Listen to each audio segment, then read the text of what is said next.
এখন প্রকাশ্যে স্বাগত জানাচ্ছি আমি তুষার আব্দুল্লাহ। এখন প্রকাশ্যে আমার সঙ্গে যোগ দিয়েছেন মুক্তিযোদ্ধা হুমায়ুন কবির। আপনাকে স্বাগত এবং বিজয়ের শুভেচ্ছা। আমি আপনার কাছে জানতে চাই যে আপনি বিজয়টাকে কিভাবে পেলেন, কিভাবে প্রথম বিজয়ের স্বাদ নিলেন? আমি তখন ব্রাহ্মণবাড়িয়াতে, কারণ আমরা মুক্তিযুদ্ধের পুরো সময়টাতেই ব্রাহ্মণবাড়িয়ার বিভিন্ন তখন থানা, এখন উপজেলায় আমরা কাজ করেছি। আমার যতখানি মনে পড়ে ৮ তারিখে নবীনগর হানাদার মুক্ত করলাম, ৮ তারিখ ব্রাহ্মণবাড়িয়া বোধ হয় হানাদার মুক্ত হয়েছিল।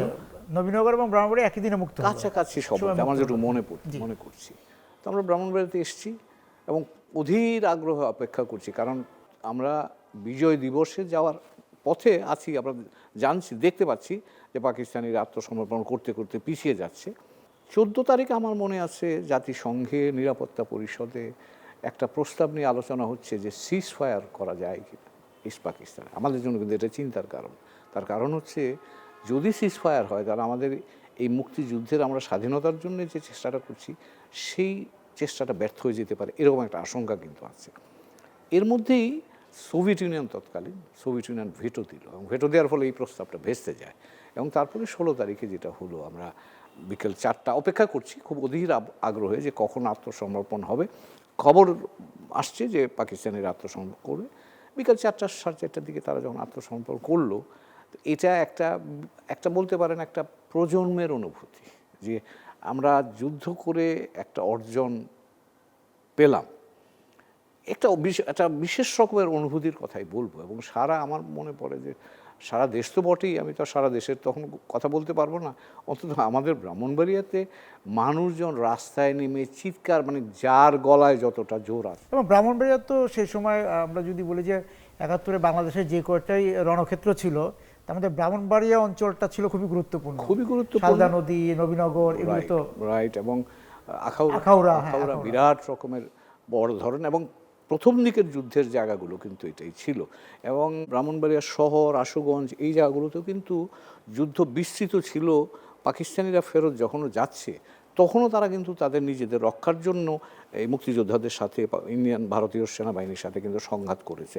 এবং তখন অনেক লোক মারা গেছে। যখন আমরা জানছি যে ওরা পিছিয়ে পালিয়ে যাচ্ছে, তখনও কিন্তু কয়েক জায়গাতে যুদ্ধ হয়ে বেশ কিছু লোকজন মারা গেছে।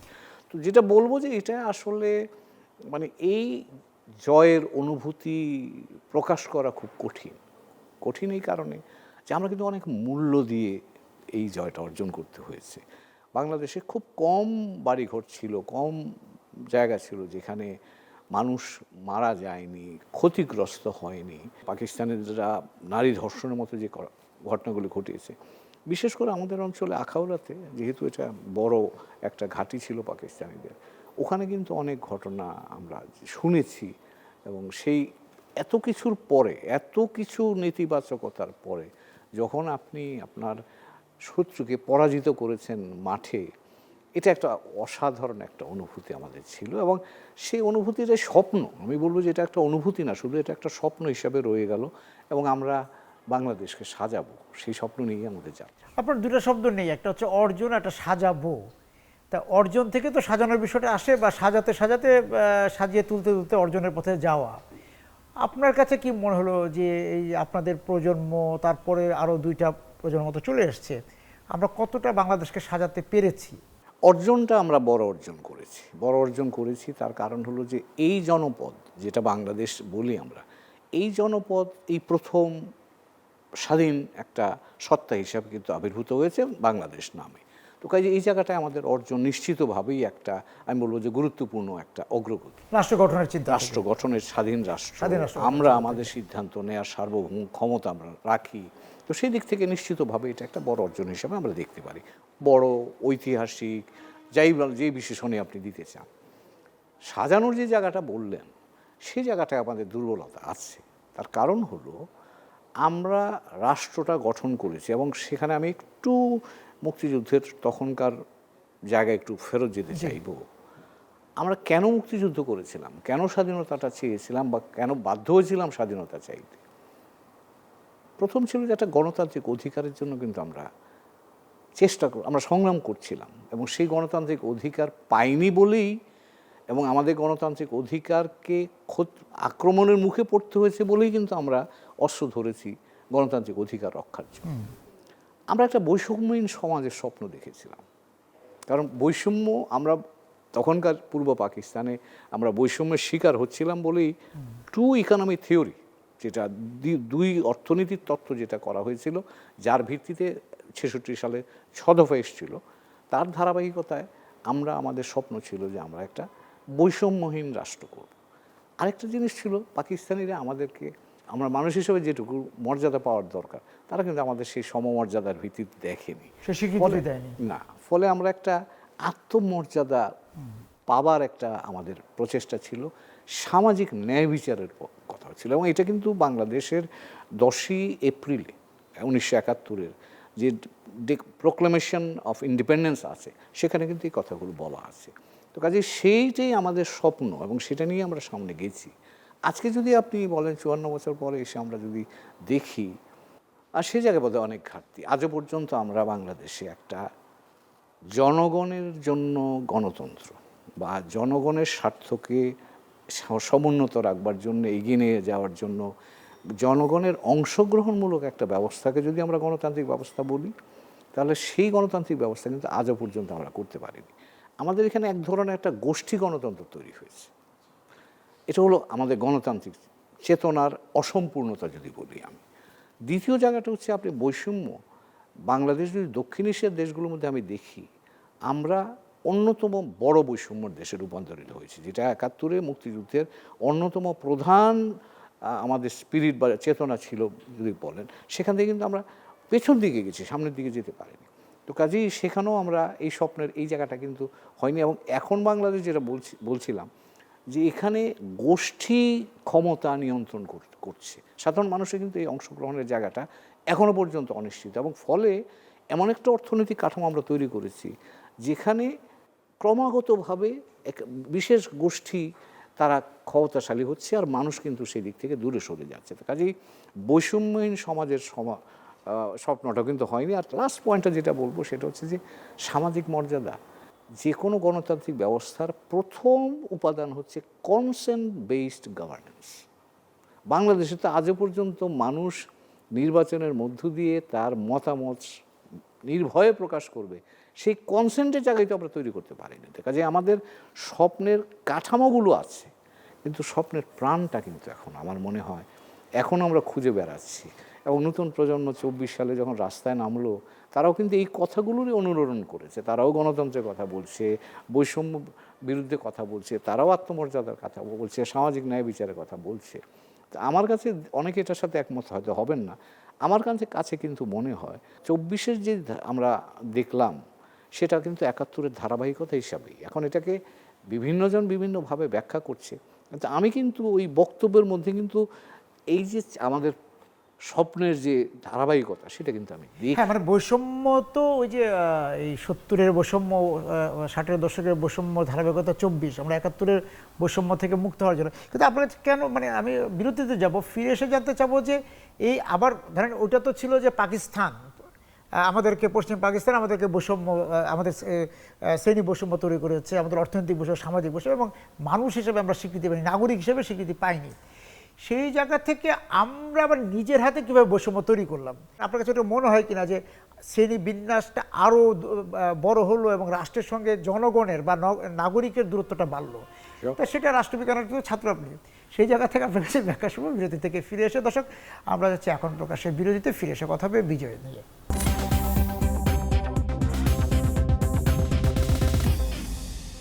ফিরে এলাম এখন প্রকাশে। আমি স্যার আপনার কাছে জানতে চাচ্ছিলাম যে এই যে রাষ্ট্র ব্যবস্থা, সরকার বা ক্ষমতার যে বলয় বা বৃত্ত, সেখান থেকে যে মানুষ চ্যুত হয়ে গেল, এইটা কিভাবে হলো? এবং এটা তো আমরা নিজেরাই তৈরি করলাম, তাই না? রাষ্ট্র গঠন করতে যে, সাজাতে যে। আমরা মুক্তিযুদ্ধ থেকে এসে যখন বাংলাদেশের সংবিধান, 72-এর সংবিধান প্রণীত হলো, তখন কিন্তু সে 7 ধারায় কিন্তু বাংলাদেশের এই দেশটা যে মানুষের দেশ সে কথা কিন্তু স্বীকৃত হয়েছে। কিন্তু এই স্বীকৃতিটাকে আমরা 2-3টা জায়গায় ধারণ করিনি। কাগজে আছে, কিন্তু ধারণ করার জায়গায় দুর্বলতা, হৃদয়ে আমরা নিতে পারিনি। একটা হচ্ছে মূল্যবোধ। গণতান্ত্রিক ব্যবস্থা, গণতন্ত্র কিন্তু শুধুমাত্র ভোট দেয়া না, গণতন্ত্র একটা জীবন বোধ, একটা জীবন প্রক্রিয়া। তো তো সেই জায়গায় আমার ধারণা যে এই গণতান্ত্রিক মূল্যবোধের জায়গাটা আমরা তৈরি করতে পারিনি। আজও পর্যন্ত কিন্তু সেই কথাটা প্রযোজ্য। কারণ গণতন্ত্রের মৌলিক বিষয় যদি বলেন যে আপনার পারস্পরিক শ্রদ্ধাবোধ, মতের ভিন্নতার প্রতি সম্মান দেখানো, সকল মতকে নিয়ে দৈনন্দিন জীবনে আনতে পারলাম না, আমরা সেই জিনিসগুলো আমরা এই মূল্যবোধের জায়গাটা তৈরি করতে পারিনি, যে মূল্যবোধের ভিত্তিতে আমরা একটা সকল মানুষ, ভিন্ন মত থাকতে পারে কিন্তু সকল মানুষের জন্য একটা গ্রহণযোগ্য বা আমরা যেটাকে কমন গ্রাউন্ড বলি, এই কমন গ্রাউন্ডটা আমরা তৈরি করতে পারিনি। কিন্তু এটা আমাদের মূল্যবোধের জায়গা। এবার যদি প্রাতিষ্ঠানিকতার দিকে আসেন, আমরা এখনো পর্যন্ত গণতান্ত্রিক প্রতিষ্ঠান দাঁড় করাতে পারিনি। প্রতিষ্ঠান আছে, আপনি যদি বলেন এখানে বিচার বিভাগ আছে, আইন বিভাগ আছে, শাসন বিভাগ আছে, রাষ্ট্রের গুরুত্বপূর্ণ উপাদান যেগুলি আমরা বলি, কিন্তু এর মধ্যে সম্পর্কের বিন্যাসের জায়গাটায় চেকস অ্যান্ড ব্যালেন্স বলে একটা কথা বলা হয়ে থাকে, অর্থাৎ ক্ষমতার ভারসাম্যটা যেটাকে বলা, আন্তঃসম্পর্ক নেই, আমরা সেটা করতে পারিনি। এবং পারিনি বলেই আমরা স্বৈরতন্ত্রের দিকে যাই, পারিনি বলেই আমরা বারবার রাস্তায় নেমে পরিবর্তন আনতে হয়। যদি সেটা না হতো তাহলে আপনি গণতান্ত্রিক কাঠামোর মধ্য দিয়ে পরিবর্তন হতে পারত। তো সেই প্রতিষ্ঠানগুলো আমরা আজও গড়ে তুলতে পারিনি। যেমন নির্বাচন, এটা একটা প্রতিষ্ঠান। আপনি বিভিন্ন অঙ্গের সাথে, প্রশাসনের সাথে, আইন বিভাগের সাথে বিচার বিভাগের এই যে আন্তঃসম্পর্কটা, এবং রাজনৈতিক দলও প্রতিষ্ঠান, এক্স্যাক্টলি ওটাও প্রতিষ্ঠান। তো কাজেই এই জায়গাগুলোতে আমরা এখনো পর্যন্ত আমাদের মেনে নিতে হবে। এটা কষ্টর সাথেই, কষ্ট নিয়েই বলছি যে আমরা এই কাজগুলো করতে পারিনি। ফলে যেটা হয়েছে, আপনি প্রতিষ্ঠান, সে নির্বাচন থেকে, প্রক্রিয়াগতভাবে নির্বাচন থেকে শুরু করে রাজনৈতিক দল বলেন, বিভিন্ন সমাজের স্বার্থকে যারা সমন্বয় করে সেই প্রতিষ্ঠানগুলো বলেন, রাষ্ট্রীয় প্রতিষ্ঠানগুলো বলেন, এগুলো ভারসাম্য, দায়বদ্ধতা, স্বচ্ছতা, এগুলো কিন্তু আমরা তৈরি। আপনার কাছে মনে হয় না যে আমরা এই বিজয়ের পরে, আমরা মুক্তিযুদ্ধে এত বড় একটি বিজয় পেলাম, তারপর আমরা রাজনৈতিক দল, যে প্রতিষ্ঠানগুলোর কথা আপনি বললেন, আমরা উল্লেখ করলাম, সেগুলো ব্যক্তি নির্ভর হয়ে গেল, রাজনৈতিক দল, সরকার, এবং সেটার একদম ধারাবাহিকতায় আপনি যদি তৃণমূলের কথা বলেন, ওই পর্যন্ত আমরা ব্যক্তি নির্ভর হয়ে গেলাম। একটা রাষ্ট্রকে মনে করা হয় সামাজিক প্রক্রিয়ার সর্বোচ্চ ফর্মাল প্রতিষ্ঠান। সমাজ থেকেই তো রাষ্ট্র উচ্চারিত হয়। আমরা এখনো পর্যন্ত, কথাটা আমি বলছি, এখনো পর্যন্ত একটা আধুনিক রাষ্ট্র কিন্তু গড়তে পারেন। এবং সেই কারণেই আমাদের এখনো লক্ষ্য করবেন, আমরা এখনো ব্যক্তিকেন্দ্রিক, কিন্তু একটা আধুনিক রাষ্ট্রে প্রতিষ্ঠান কেন্দ্রিকতা থাকবে, নট ব্যক্তির ভূমিকা থাকে, যিনি নেতৃত্ব দেন তার ভূমিকা তো নিশ্চয়ই থাকে। কেউ বেশি মনে রাখার মতো কাজ করেন, কেউ হয়তো সেটা করেন না। কিন্তু আমরা কিন্তু দেখবেন আপনি বাংলাদেশে, এটা কথাটা শুনতে খুব শক্ত কথা শোনাবে, কিন্তু আমি বলছি কথাটা, বস্তুত একজন ব্যক্তির শাসন গত 54 বছর ধরেই চলছে। একজন ব্যক্তি সিদ্ধান্ত নেন, প্রতিষ্ঠানগুলো তার সিদ্ধান্তকে সমর্থন করি। প্রাতিষ্ঠানিক আলাপ আলোচনা, কনসালটেশন যেটাকে বলা হয়, কনসালটেটিভ মেকানিজম, জনমত নেয়া, এই কনসালটেটিভ মেকানিজম কোনো পর্যায়ে নেই। সেটা সরকারের ভেতরেও নাই, সরকারের সাথে জনগণই যদি বলেন সেটাও নাই। না, আমরা যদি দেখি যে আমাদের রাজনৈতিক দলগুলো যে দৃশ্যমান কাউন্সিল করে, হ্যাঁ, সেখানে অনেকে আসেন কাউন্সিলর হিসাবে, আমরা তাদের দেখি, পরিচয়পত্র দেখি, কিন্তু পরবর্তীতে দিন শেষে বলা যায় যে ওই একজনের সিদ্ধান্তেই পরে পুরো কমিটি গঠন হবে, কে নেতা নির্বাচন হবে। তা সেই জায়গায় তো আপনি গণতন্ত্র আশা করেন কীভাবে? এখন এইটাই আমাদের জন্য একটা সমস্যা, এবং এটা আপনার এই সামাজিক উন্নয়ন, অর্থাৎ সমাজটাকে সংগঠিত করার যে কাজটা, যে কাজের ফল হিসাবে আপনি একটা আধুনিক রাষ্ট্র তৈরি করতে পারবেন, সেই প্রাথমিক কাজটার মধ্যে আমাদের এখনো, আমার ধারণা, সীমাবদ্ধতা। কিন্তু সীমাবদ্ধতা, সীমানা পেরিয়ে বা সীমাবদ্ধতার ওই শৃঙ্খল ভাঙ্গার তো কাজ ৭১-এর পরে হয়েছে। আমরা যদি ৯০-এর গণ আন্দোলন বলি, আমরা যদি ২৪ বলি, তার আগে একটা প্রাক আন্দোলন ছিল হচ্ছে নিরাপদ সড়ক চাই, এই ছেলেমেয়েরাই করেছিলেন। এবং পরবর্তীতে আপনার কাছে কী হয় যে ৯০-তে যে ৩ জোটের রূপরেখা আমরা এবার শুধরে নিতে পারবো স্বৈরাচারের পর, তারপর তো কয়েকটি সরকার গেল রাজনৈতিক দলের। ২৪-এর পরেও আপনার কি মনে হয়, যেই স্বপ্ন নিয়ে, যে স্লোগান নিয়ে, যেই আমরা গ্রাফিতি দেখেছি, তার পরবর্তীতে আজকে প্রায় ১ বছর পরে আমরা ভোটের দিকেই যাচ্ছি, বিজয়ের মাসে কথা বলছি, কি মনে হচ্ছে আপনার কাছে? মোটা দাগে যদি বলেন তাহলে আমি এটাকে বলবো মিশ্র ফলাফলের সময়। কেন মিশ্র ফলাফল বলছি? আমরা এই প্রাতিষ্ঠানিক রিঅর্গানাইজেশন যদি বলি বা প্রাতিষ্ঠানিক সম্পর্ক পুনর্বিন্যাস, এই জায়গাটাতে খুব বেশি এগোতে পেরেছি বলে মনে করতে পারছি না। ছোটোখাটো না, গুরুত্বপূর্ণ কিছু পরিবর্তন হয়েছে।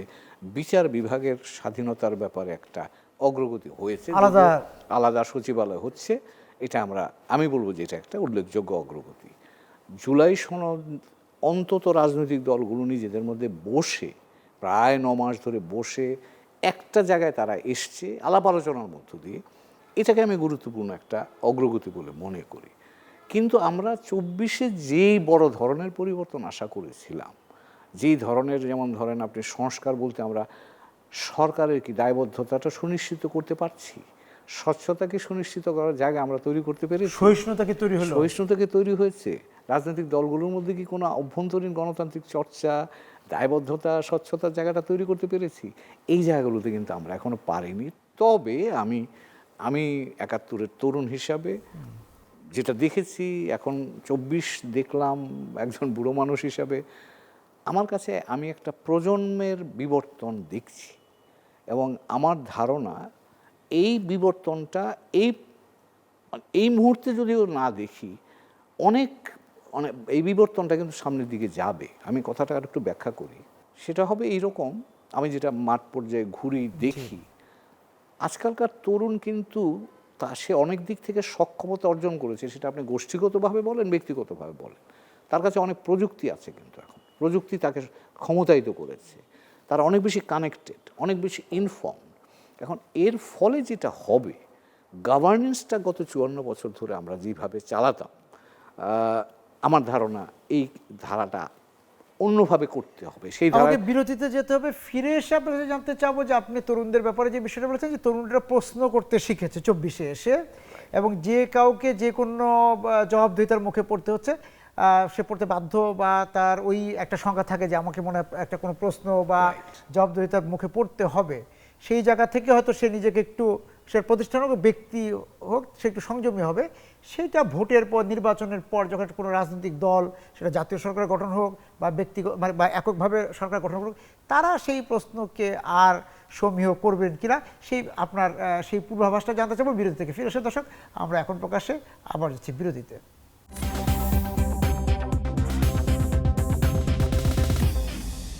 ফিরে এলাম এখন প্রকাশ্যে। বিরতিতে যাবার আগে যেটা বলছিলাম, যে প্রশ্ন করার যে অভ্যাসটা তরুণদের মধ্যে তৈরি হয়েছে, বা যে সাহসটা তারা দেখিয়েছেন, সেটা অটুট থাকবে কিনা, যারা সরকার গঠন করবে ভোটের পরে, তারা আসলে সমীহ করবে কিনা সেই প্রশ্নকে। আমি গত অক্টোবর মাস থেকে প্রায় 20টার বেশি জেলায় ঘুরেছি। তরুণ, প্রবীণ, নাগরিক সমাজের মানুষ, মিডিয়ার মানুষ, রাজনৈতিক নেতৃবৃন্দ, সকলের সাথে কথা বলেছি। আমার ধারণা, আমরা হয়তো প্রত্যক্ষভাবে দেখতে পাচ্ছি না, কিন্তু এটা একটা জোয়ারের মতো জিনিস তৈরি হচ্ছে কিন্তু। এবং এই জোয়ারটার মধ্যে তারুণ্যের উচ্ছ্বাস আছে, তার সাথে তার প্রযুক্তিগত দক্ষতা আছে, তার একটা নতুন কিছু ভাবনা, একটা নতুন বাংলাদেশ, তারা যে একটা আত্মসম্মান সম্পন্ন বাংলাদেশ চায়, এই স্বপ্নটাও কিন্তু তার মধ্যে আছে। আমার কাছে মনে হয় যে আমরা আমাদের প্রজন্মে প্রাতিষ্ঠানিকতা থেকে খুব একটা বেরোতে পারিনি, কারণ আমরা মুক্তিযুদ্ধ হওয়ার পরেও এই মুক্তিযুদ্ধের এত বড় কন্ট্রিবিউশন বা অবদান বা স্যাক্রিফাইসকে কিন্তু রাষ্ট্রীয় কাঠামোর মধ্যে ইন্টিগ্রেট করতে আমরা পারিনি। এটা আমি মেনে নিচ্ছি, যে কারণে 54 বছর পরে এসে আবার এই তরুণ প্রজন্ম যেতে হচ্ছে।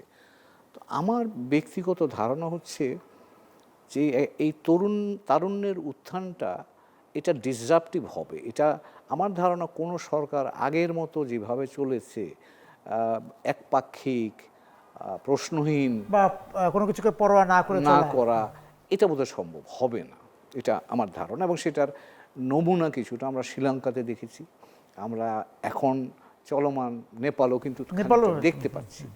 এই যে ধরেন যারা যে নেতৃবৃন্দ গত কয়েক মাস আগে তাড়া খেয়েছেন, দেউবা, ওলি, প্রচণ্ড, এরা কিন্তু মাওয়িস্ট আন্দোলন উত্তর নেপালের সবাই হিরো ছিলেন, কিন্তু সেই হিরোরাই কিন্তু কয়েক বছর পরে গিয়ে ভিলেনে রূপান্তরিত হয়েছে। তো কাজেই মেসেজটা কিন্তু পরিষ্কার, এই তরুণ প্রজন্ম কিন্তু অনেক বেশি প্রশ্ন করবে, অনেক বেশি কিছু জানতে চাইবে, অনেক বেশি অ্যাকাউন্টেবিলিটি চাইবে। তো কাজেই নতুন সরকার যারাই আসবে তাদেরকে কিন্তু এই বাস্তবতাটা এবং একটা মনে বার্তা রেখেই আপনি দিলেন যে নায়ক যে কোনো সময় ভিলেনও পরিণত হতে হ্যাঁ পারে। হতে পারে, এটা দৃষ্টান্ত তো পাশেই দৃষ্টান্ত আছে, আছে। আশপাশেই আছে। আপনি রাজা বাক্স এক সময় হিরো ছিল, পরে তো ভিলেন হয়েছে।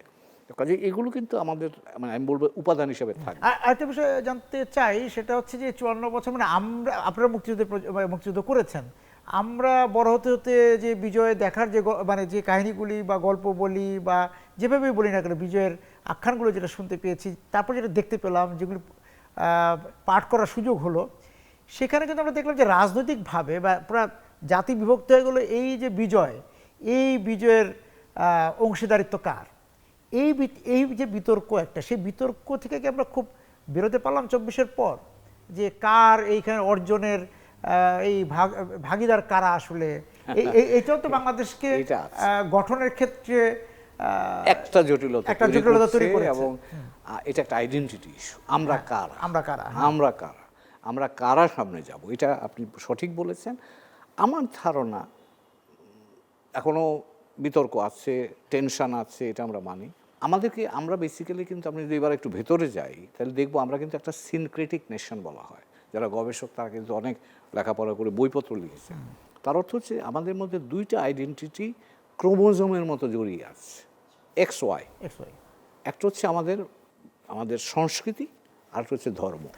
এই দুইটা কিন্তু আমাদের সমন্বয়, এটার একটা সমন্বয় কোনো একটা জায়গাতে হতে হবে। আপনি যদি একটা শান্তিপূর্ণ সমাজ গড়তে চান, সেখানে যদি আমি প্রতিদ্বন্দ্বিতা থেকে কোনো একটা জায়গাতে এসে একটা কমন গ্রাউন্ড বের করতে চাই, তাহলে আপনার এই দুটো আইডেন্টিটিকে আপনার এক করতে হবে। এবং সেই কাজটা কঠিন, কিন্তু এটা কোনো একটা পর্যায়ে গিয়ে আপনার গণতান্ত্রিক প্রক্রিয়া যদি চলতে পারে, চলমান থাকে, তাহলে আপনার হয়তো এই দুইটা আইডেন্টিটির ভিত্তিতেই আপনি পছন্দ করবেন যে এই নির্বাচনে এরা জিতবে, ওই নির্বাচনে ওরা জিতবে, মানে রাজনৈতিক চেহারাটা হয়তো আসবে। কিন্তু এখন যে ব্যাপার এটা সংঘাতের দিকে সংঘাত তৈরি করে, সেটা কিন্তু আমার কাছে গ্রহণযোগ্য মনে হয় না, এবং সেটা থাকাও একটা গণতান্ত্রিক সমাজের জন্য প্রয়োজনীয় নয়। কাজে আমি আশাবাদী যে একটা এই উপলব্ধিটা, কারণ এখন কিন্তু সমাজে দুইটা স্রোতের কথাই শুনতে পাচ্ছি আমরা।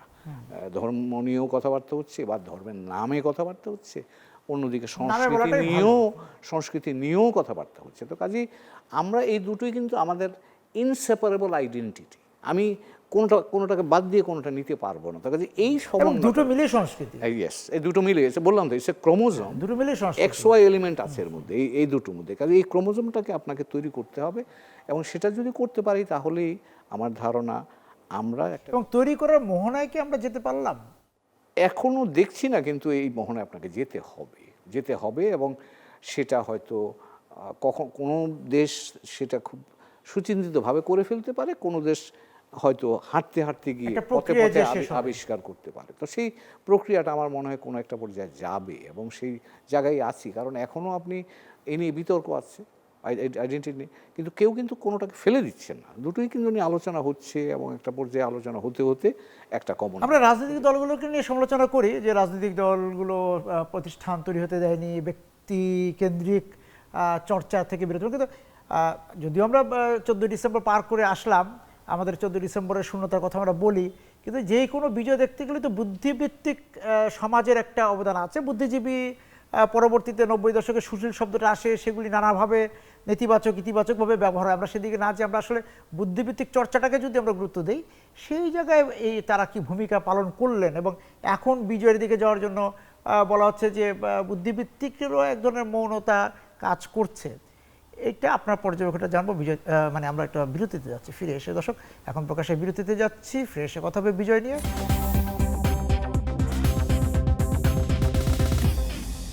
ফিরে এলাম এখন প্রকাশে। বিরতিতে যাওয়ার সময় যে বিষয়টি জানতে চাচ্ছিলাম যে বুদ্ধিভিত্তিক সমাজ বা বুদ্ধিভিত্তিক চর্চা অনুশীলন যাই বলি না কেন, সেই জায়গায় আপনি কি ভূমিকা দেখছেন?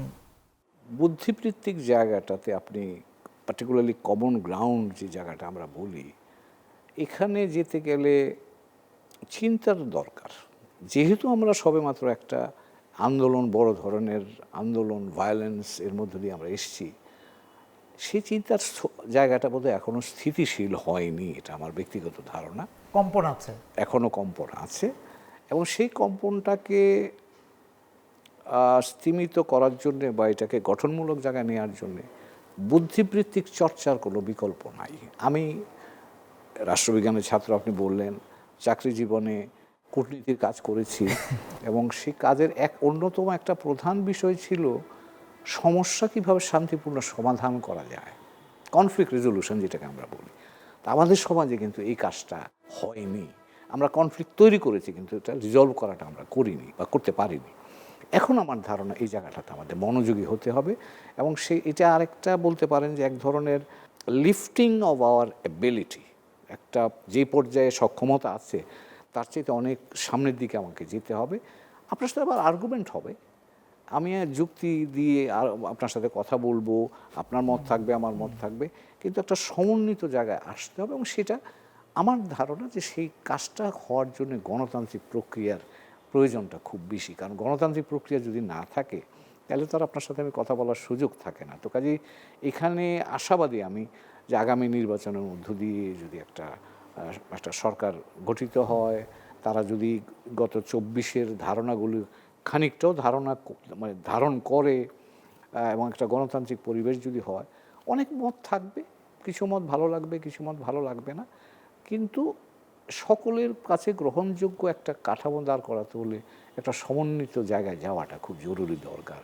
আপনি তো শিক্ষক, সেই জায়গা থেকে ওই বিষয়টা একটু আমি আনতে চাই, কারণ সকল বিজয়ের সঙ্গে শিক্ষা খুব গুরুত্বপূর্ণ। এবং আমরা দেখলাম যে ৭১-এর পরে যে আমাদের পাঠ্যক্রম, আমাদের শিক্ষানীতি, আমাদের পাঠ্যসূচি বারবার আমাদের শিক্ষার্থীদেরকে ইতিহাসের নিজের মতো করে বয়ান জানানো, দেখানো, শোনানো, বলার চেষ্টা করা হলো। তাতেই তো আপনার মনে হয় না যে ৭১ পরবর্তী প্রজন্ম একটু দ্বিধাগ্রস্ত, বিভ্রান্তির মধ্যে পড়ে গিয়েছিল? হ্যাঁ, সেটা তো বটেই। এবং 2009 সালে আমি যখন ওয়াশিংটন থেকে ফিরি, তখনকার শিক্ষামন্ত্রী নাহিদ ভাইকে আমি প্রশ্নটা করেছিলাম। এখন কিন্তু আমাকে চিন্তা করতে হবে যে আমি আদর্শকে বাদ দেওয়ার কোনো কথা বলছি না, কিন্তু আদর্শের চাইতে বেশি প্রয়োজন সেটা হচ্ছে আপনার দক্ষতা। আমরা যে শিক্ষা কাঠামোটা তৈরি করেছি এখানে তো দক্ষতা তৈরি হচ্ছে না, এবং হচ্ছে না বলেই কিন্তু আমরা এত বছর চেষ্টা করেও আমরা এলডিসি থেকে বেরোতে পারছি না। এখন বেরোতে যাব, তাতেও কিন্তু অনেক চ্যালেঞ্জ আমাকে মোকাবেলা করতে হবে। তো কাজেই এই জায়গাটাতে আমি বলবো যে শুধু নতুন করে চিন্তা নয়, আমাদের সৃজনশীলভাবে চিন্তা করা খুব জরুরি প্রয়োজন। এবং এই জায়গাটায় আমি ব্যক্তিগতভাবে, যেহেতু আমি শিক্ষকতা দিয়েই শুরু করেছি, এখনও শিক্ষক আছি, দক্ষতা এবং চিন্তার শক্তি বাড়াবার জন্য আমাদের শিক্ষা কাঠামোর ব্যাপক পরিবর্তন দরকার। এবং এটা না করলে আপনার একমাত্র সম্পদ হচ্ছে ওইখানেই তো আমরা আবার যে প্রকাশ্যে হোক আর আড়ালে হোক বৈষম্যটা লুকিয়ে রেখেছি। অ্যাবসলিউটলি, কারণ আমার যদি শিক্ষা থাকলে আমার সক্ষমতা তৈরি হবে, আর যদি সক্ষমতা তৈরি না হয় তাহলে আমি কিভাবে নানামুখী শিক্ষা দিয়ে আমরা বৈষম্যটা। এবং এখানে আমি মনে আছে, আমি তখন নাহিদ ভাইকে বলেছিলাম যে আপনারা এত এক্সপেরিমেন্টের দরকার নাই। পৃথিবীতে বহু শিক্ষা ব্যবস্থা আছে যেটা প্রমাণিত, এবং আমাদের এই দেশে একমাত্র সম্পদ মানব সম্পদ। এটাকে যদি আমি তৈরি করতে পারি তাহলে কিন্তু বাংলাদেশ, আমার ধারণা এটা, যে দক্ষিণ এশিয়াতে আমরা সিঙ্গাপুরের মতো হওয়াটা খুব কঠিন কাজ হতো না। এবং আরও একটা জিনিস আমার কাছে মনে হয়, যেটা আমরা দক্ষিণ এশিয়ার চাইতেও বেশি অগ্রসর, সেটা হচ্ছে বাংলাদেশ মানুষ কিন্তু অসাধারণ উদ্যোগী, অসাধারণ উদ্যমী। এই উদ্যমটাকে আমি শুধু সামনে নিয়ে যেতে পারছি না, কারণ তার সামনে যাওয়ার মতো শিক্ষা বা তার হাতিয়ারটা তার কাছে নাই। তো শিক্ষা আমি মনে করব যে এটা খুব একটা গুরুত্বপূর্ণ জায়গা আমি কে এটা বোঝবার জন্যে, আমার আইডেন্টিটিটাকে স্বচ্ছ করার জন্যে, আমার ভবিষ্যৎটাকে আমি নির্মাণ করতে চাই, সেটা করবার জন্যে পথরেখা তৈরি করবার জন্যে, এবং আত্মমর্যাদা সম্পন্ন জাতি হিসেবে যদি বাঁচতে চাই, শিক্ষার কোনো বিকল্প নাই। কাজে আপনি শিক্ষা না থাকলে, আপনি এটা বলতে খারাপ লাগছে, কিন্তু বাইরের পৃথিবীতে 1,30,00,000 বাংলাদেশি বাইরের পৃথিবীতে কাজ করছে। এখন তারা বাংলাদেশকে কিভাবে উপস্থাপন করছে? সেখানে কি সম্মানজনকভাবে উপস্থাপন করতে পারছে, নাকি আরও সম্মান তারা আমাদের জন্য আনতে পারে? আমি তো একটা কূটনৈতিক প্রশ্ন করতে চাই, আপনি কূটনৈতিক ছিলেন, যে এই যে বলা হয় যে আমরা তো আমাদের ভূখণ্ডটা বিভিন্ন সময় বিভিন্ন বৃহত্তর ভূখণ্ডের অংশ ছিল, সেই জায়গা থেকে আমাদের যে বিজয়, সেই বিজয়টাকে কি এখনো আমরা যাদের সঙ্গে ছিলাম তারা খুব সহজভাবে নিতে পেরেছে? এবং পারেনি বলেই কি আমাদের এই যে প্রতিষ্ঠানগুলোর কথা আপনি বললেন, যে প্রাতিষ্ঠানিক কথা তাদের তৈরি হয়নি, গণতন্ত্র আসেনি, সেখানে কি একটা কূটনৈতিক বিষয় কাজ করেছে যে না ঠিক আছে ওই জায়গায় বিজয়টা আসলে তারা আরও আপনি কতগুলো উদাহরণের কথা বললেন আমাদের সক্ষমতা বাড়বে, সেই জায়গায় কি আমরা? ধন্যবাদ আপনাকে। এখানে দুটো ভাবে দেখব। আমি কি চাই এ ব্যাপারে কি আমার স্বচ্ছতা আছে? আপনাকে একটা এক্সাম্পল দিই। 2015 সালে নেপালে যখন সংবিধান প্রণীত হয়, ভারতের ভূমিকা আমরা জানি নেপালে কি, তাদের প্রভাব কি, ভূমিকা। ভারতের একটি লোকও খবর পায়নি পরের দিন পার্লামেন্টে কি পাস হবে, কারণ ভারতের সকল রাজনৈতিক নেতৃবৃন্দ একটা সিদ্ধান্তে এসেছিলেন, আমাদের সিদ্ধান্ত আমরাই নেব। কাজে বাংলাদেশের ব্যাপারেও আমার একটা কথা, আমাদের সিদ্ধান্ত আমরা নেব, এই ঐক্যমত্যে যতক্ষণ পর্যন্ত আমরা না পৌঁছতে পারছি ততক্ষণই আপনি বাইরের শক্তির ঢুকবার সুযোগটা আমরা করে দিচ্ছি, এবং যে সুযোগ পাবে সে কৃতিত্ব নেওয়ার চেষ্টা করতেই পারে। তো কাজেই আমি বলছি না এই যে আমরা মুক্তিযুদ্ধের সময়তে আমাদের সহযোগী বন্ধু ছিল, সেখানে তো আমি যুদ্ধ করেছি আমার স্বাধীনতার জন্য, অন্যরা করেছে তাদের স্বার্থে। তো সেখানে একটা সাযুজ্য তৈরি হয়েছিল। তার অর্থ এই না কোনো একটা সত্যি নয়, দুটোই সত্যি। আমার সত্যিটাকে আমি সামনে নিয়ে যাব বলিষ্ঠভাবে, আত্মমর্যাদার সাথে।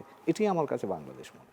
মানে একটা জায়গায় মনে হয় আমরা পৌঁছলাম যে বিজয়ের যে দ্বার প্রান্তে দুয়ার, সেই জায়গায় বা চৌকাঠের দাঁড়িয়ে আমাদেরকে এখন মনে হয় ওই সিদ্ধান্তটা নিতে হবে যে আমাদের সিদ্ধান্ত বা আমরা কী চাই এই সিদ্ধান্ত আমাদের নিতে হবে।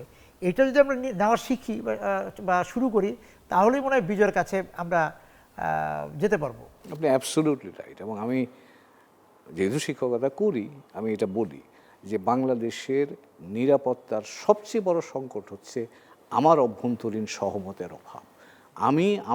আমি যদি সহমতে পৌঁছতে পারি তাহলে আমি আমার নিরাপত্তা পাবো, আমার আইডেন্টিটি নিয়ে প্রশ্ন আসবে না, আমার সম্মানজনকভাবে বাংলাদেশ এই দক্ষিণ এশিয়া বলেন বাইরের পৃথিবীতে বলেন দাঁড়াবার এবং পথ হাঁটবার সুযোগটা তৈরি হবে।